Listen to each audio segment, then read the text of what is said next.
অথচ আমার মতন একজন অসহায় সহজ সরল মানুষকে আপনারা কী অত্যাচারটা না করছেন। মাসের মধ্যে 2-3 বার করে উঠায় নিয়ে আসতেন। আপনাদের ভয়ে 20টা-25টা sim card mobile phone change করার পরেও শকুনের মতন আপনারা হাজির হয়ে যেতেন। বাংলাদেশের যে প্রান্তে লুকায় থাকতাম সেখান থেকে তুলে নিয়ে আসতেন। কী অপরাধ ছিল আমার? আমার শুধুমাত্র অপরাধ ছিল যে পার্শ্ববর্তী দেশের হাই কমিশনের বিরুদ্ধে মামলা করছিলাম। মামলা সম্পর্কে যদি আপনাদেরকে বলি, তাহলে আমি ট্যুরিস্ট ভিসার জন্য অ্যাপ্লাই করছিলাম এবং সেখানে পাসপোর্ট দেওয়ার পর একটা টোকেন দেওয়া হয়। তা আমি টোকেনটা পেয়েছিলাম না। পরবর্তীতে টোকেন নিয়ে তাদের সাথে কথা বলতে গেলে 1-2 কথার থেকে আমার উপরে রাগান্বিত হয়ে যায় এবং খুবই দুর্ব্যবহার করে, মানুষের মাঝে মারাত্মকভাবে আমাকে অপমানিত করে।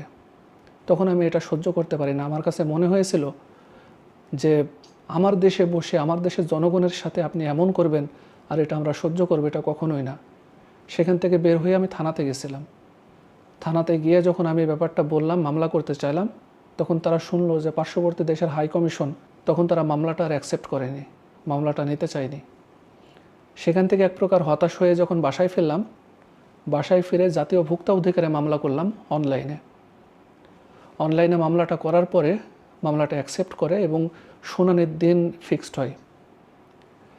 শুনানির দিনের 1 দিন কি 2 দিন আগে হাই কমিশন থেকে আমার কাছে ফোন আসে, খুবই সুন্দরভাবে কথা বলে যে আমাদের স্যার আপনার সাথে বসে একটু কথা বলতে চাই, দয়া করে যদি আমাদের কমিশনে একটু আসেন তবে খুব ভালো হয়। এভাবে খুব সুন্দর করে কথা বলছে।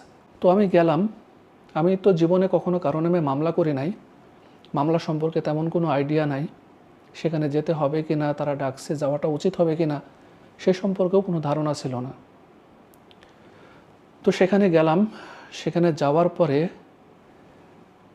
আমাকে উলঙ্গ করে চেক করা হয়েছে যে আমার শরীরে কোনো রেকর্ডিং ডিভাইস আছে কিনা।